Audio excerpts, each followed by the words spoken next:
ایک بہت ہی پیارا اور چھوٹا سا شہر جو کہ دریا اور پہاڑوں کے درمیان میں واقع تھا۔ ایک بوڑھا آدمی جو بھولے ہوئے خزانے کی کہانی چھپاتا تھا، اور ایک چابی کی کہانی جس کا سائز انگوٹھے کے برابر تھا، جو اس کے گھر کی دیواروں میں چھپے ہوئے رازوں کو کھولتی تھی۔ وہاں کے رہنے والے لوگوں کے درمیان یہ خبر پتنگوں کی طرح گھوم رہی تھی۔ ایک خوبصورت لڑکی جس کا نام اولیفر تھا، اس نے بار بار یہ کہانیاں سنی ہوئی تھی۔ ایک صبح وہ اس کہانی کی سچائی کے بارے میں پتہ لگانے کے لیے نکل پڑی۔ جب وہ بوڑھے آدمی کے گھر کے قریب پہنچی تو اس کے گھر کے اندر داخل ہو گئی اور وہاں تلاش شروع کر دی، اور اسی دوران ایک کونے میں اسے ایک کینچی نظر آتی ہے، اور وہاں پڑے صندوق پر نظر پڑتی ہے، جس صندوق پر اسے کینچی کا نشان نظر آتا ہے۔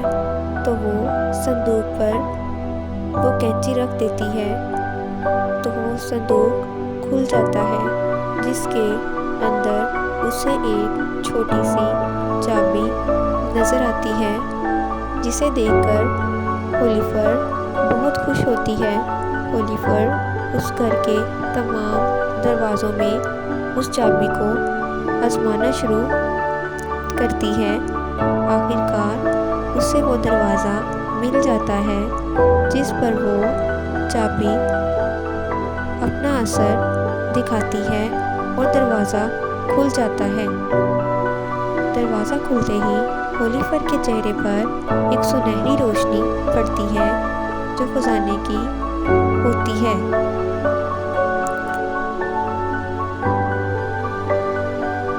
جو خزانے کی تھی۔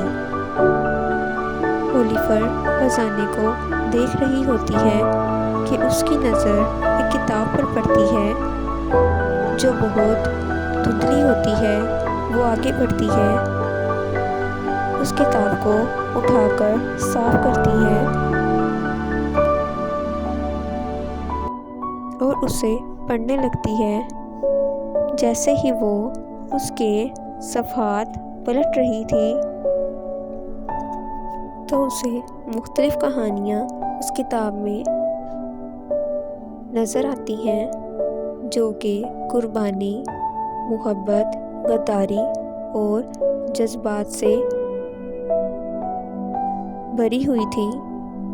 اولیفر یہ دیکھ کر جان گئی کہ اس خزانے کی کہانی کے پیچھے نہ صرف سونا یا زیورات تھے، بلکہ وہ کہانیاں تھیں جو دریافت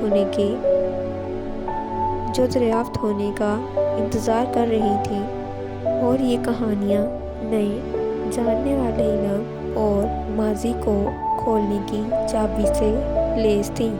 اولیفر وہاں سے چل دی۔ اولیفر کا دل بھرا ہوا تھا اور اس کی روح بھولی وسیع کہانیوں کے جادو سے جل گئی، کیونکہ یہ وہ دولت نہیں تھی جو اس نے تلاش کی تھی، بلکہ وہ کہانیاں تھیں جو اس کے ساتھ ہمیشہ رہیں گی۔